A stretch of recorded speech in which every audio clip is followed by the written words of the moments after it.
கொஞ்சம் ஃபிட்டு எங்க அம்மா ரொம்ப ஸ்ட்ரிக்ட் பின்னாடி தெரிய வேணாம் நீ நடைய கொஞ்சம் கட்டு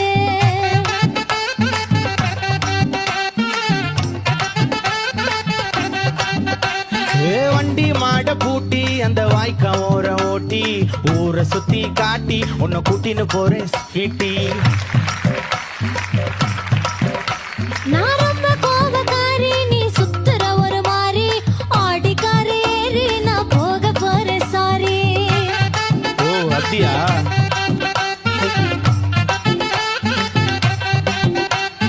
வைக்க மாட்டேன் தாடி நீ வேணா எனக்கு கூடி இந்த மாமாவை தான் தேடி உன் தங்கச்சி வர ஓடி